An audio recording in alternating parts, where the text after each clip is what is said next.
शहर के रास्ते के हाईवे से लगा एक गांव था।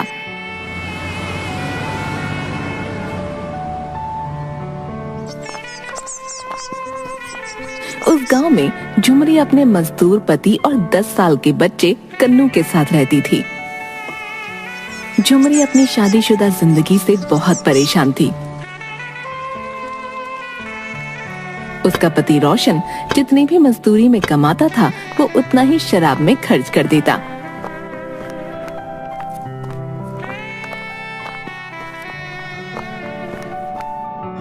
एक दिन दोपहर को झुमरी अपनी रसोई में खाना बनाने के लिए कुछ सामान देख रही थी।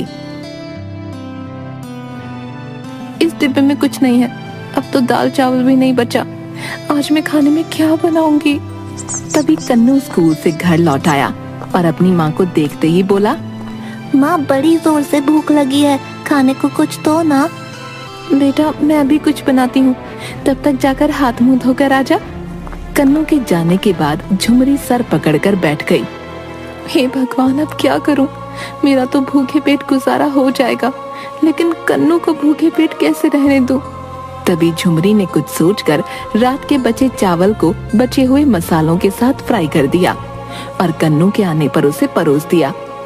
ऐसे कब तक चलेगा, मुझे इनसे किराना लाने के लिए बोलना ही पड़ेगा।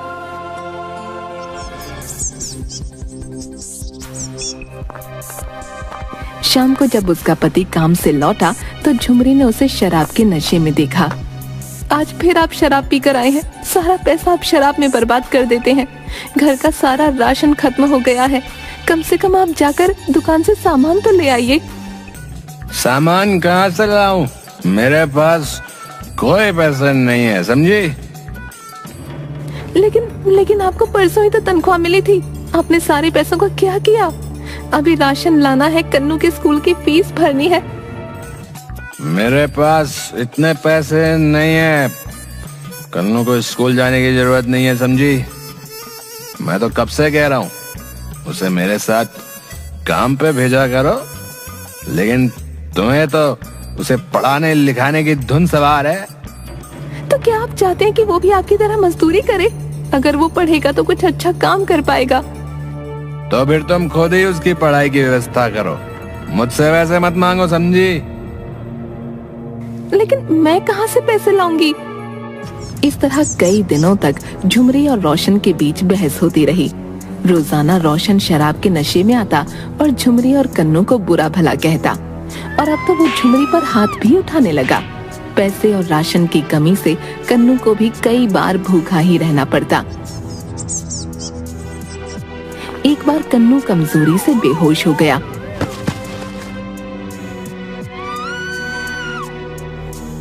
उस दिन तंग आकर झुमरी ने घर छोड़ने का फैसला कर लिया और कन्नू के साथ अपनी बहन के घर जाकर कोई मदद लेने की सोची। अपनी बहन रमा के घर पहुंचकर झुमरी ने अपनी आप बीती बताई। मेरी मदद कर दो बहन, मैं कोई भी काम कर लूंगी, बस कन्नू के स्कूल की फीस और 2 वक्त की रोटी, इतना ही चाहिए। झुमरी तूने उस शराबी का साथ छोड़कर अच्छा किया, तू फिक्र मत कर, तेरे जीजा जी का रेस्टोरेंट है, वो तुम्हें कोई ना कोई काम दे ही देंगे। हाँ झुमरी, तुम कुछ वक्त के लिए यहीं रह सकती हो। मैं तुम्हें रेस्टोरेंट में काम दे दूंगा और उस काम की पगार भी दूंगा, ठीक है? मैं यहाँ रहकर आप पर बोझ नहीं बनना चाहती। अगर रेस्टोरेंट में कोई कमरा हो तो मुझे वहीं रहने की इजाजत दीजिए, बदले में मैं रात में सफाई भी कर दूंगी और वहाँ पहरा भी रहेगा। राहुल झुमरी की बात मान लेता है और दोनों को रेस्टोरेंट के कमरे में रहने की इजाजत दे देता है। झुमरी वहाँ काम करने लगती है। एक दिन रेस्टोरेंट का रसोइया बहुत बीमार पड़ गया और उसकी जगह राहुल को तुरंत कोई दूसरा रसोइया नहीं मिल रहा था।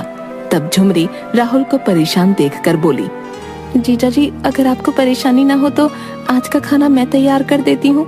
राहुल के पास कोई चारा नहीं था और कस्टमर्स के आने का वक्त हो चला था, इसलिए उसने झुमरी को उस दिन का खाना तैयार करने को कहा। रेस्टोरेंट में एक 4 कस्टमर आकर टेबल पर बैठे। राहुल उनका ऑर्डर लेने गया। भैया 1 प्लेट कढ़ाई पनीर, 15 रोटियां, तड़के वाली दाल और बाद में फिर 1 प्लेट चावल ले आना, ठीक है? राहुल ऑर्डर लेकर झुमरी को खाना तैयार करने को बोलता है। थोड़ी ही देर में वेटर उन लोगों के सामने खाना लगाता है। खाने का पहला निवाला चखते ही उस आदमी ने कहा, अरे वाह राहुल भाई, आज आपके खाने की बात ही अलग है। वाह, क्या लजीज स्वाद है भैया, वाह। आहा, हाँ भैया, पनीर की सब्जी तो बहुत ही लाजवाब है भैया, वाह। आहा हा हा। राहुल ये सुनकर बहुत खुश था। उसने अंदर जाकर झुमरी से उसके काम की तारीफ की। वाह झुमरी, तुम तो सच में छुपी रुस्तम निकली हैं? क्या खाना बनाया है, कस्टमर बहुत खुश थे। बहुत बढ़िया, बहुत बढ़िया। बस दिल से बनाया जीजा जी, उन्हें अच्छा लगा, बड़ी अच्छी बात है। उस दिन हर कस्टमर ने खाने के टेस्ट की बड़ी तारीफ की। तब झुमरी को अपने ऊपर आत्मविश्वास आया कि वो खुद भी कुछ अच्छा काम कर सकती है। रात में राहुल ने खुश होकर झुमरी को बोनस भी दिया।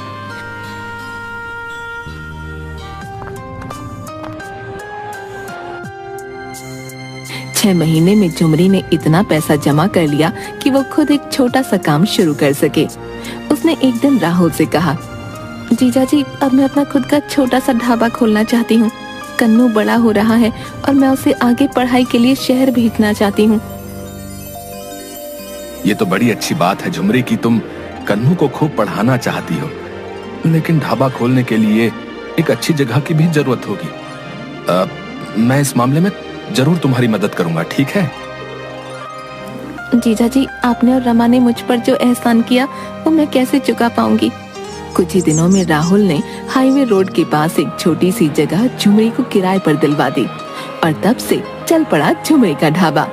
झुमरी के खाने के स्वाद की महक की खबर धीरे धीरे फैल रही थी। वहाँ से आने जाने वाले अक्सर उसके ढाबे में रुककर खाना खाते। वाह झुमरी, बड़ा बढ़िया खाना बनाती हो तुम तो।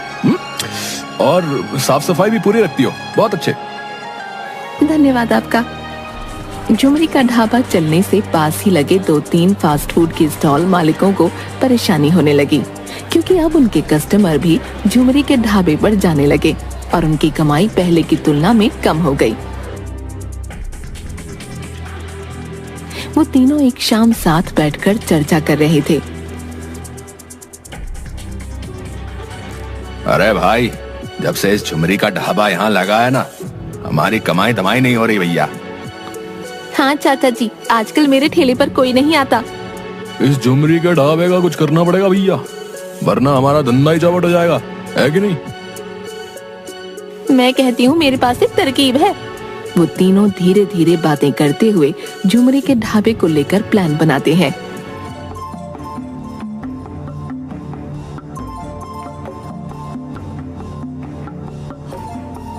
अगले दिन झुमरी सुबह से सफाई करके खाना बनाने की सारी तैयारी करके रखती है। जब वो काम से बाहर निकली तो वो फूड स्टॉल वाली औरत चुपके से कुछ मरे हुए चूहे ले जाकर दाल की कढ़ाई में डाल आई।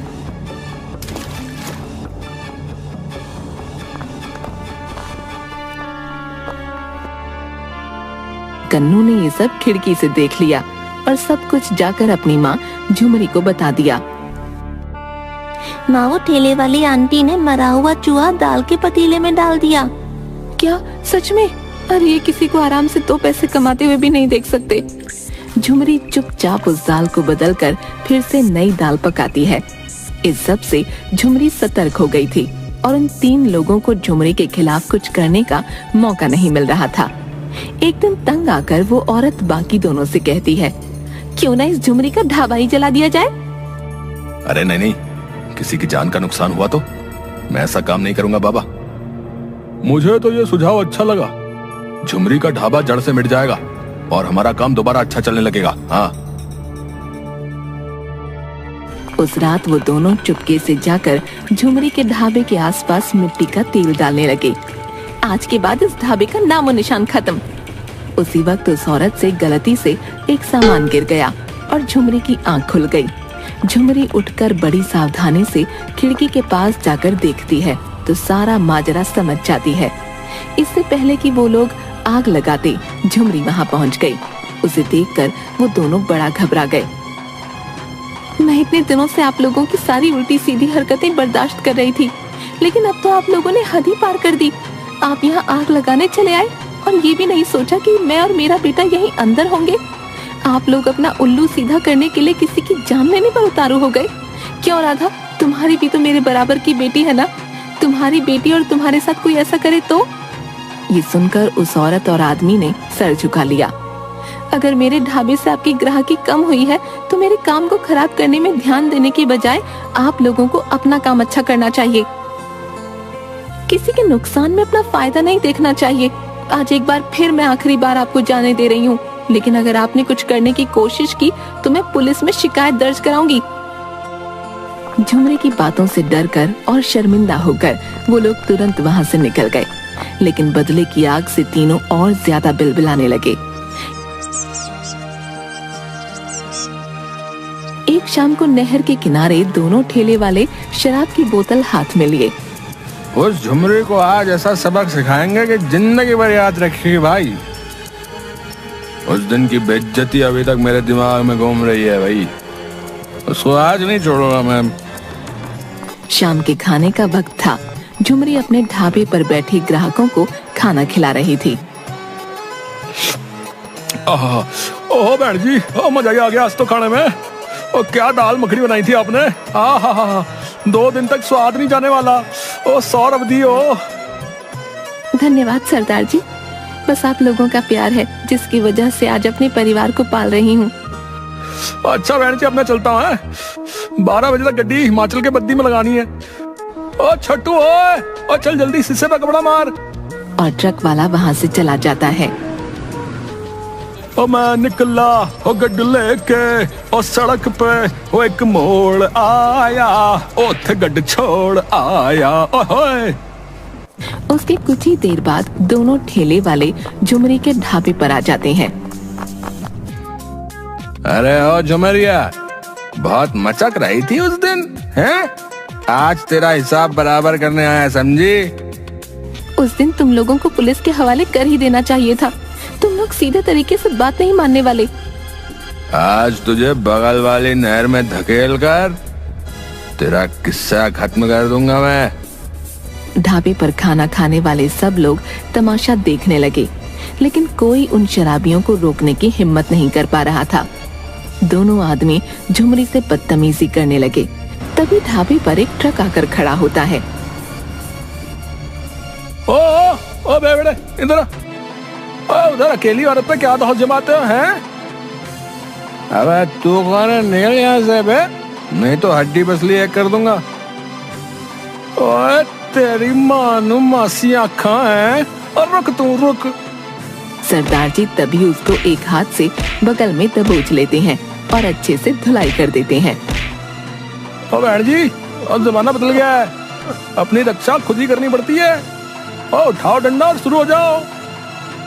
तभी झुमरी गुस्से से पास ही पड़ा डंडा उठाती है और दूसरे शराबी की पिटाई करना शुरू कर देती है। अरे भाई बचाओ, छोड़ो भाई, छोड़ दो, माफ कर दो भाई, छोड़ दो भाई, मारो भाई, गलती हो गई।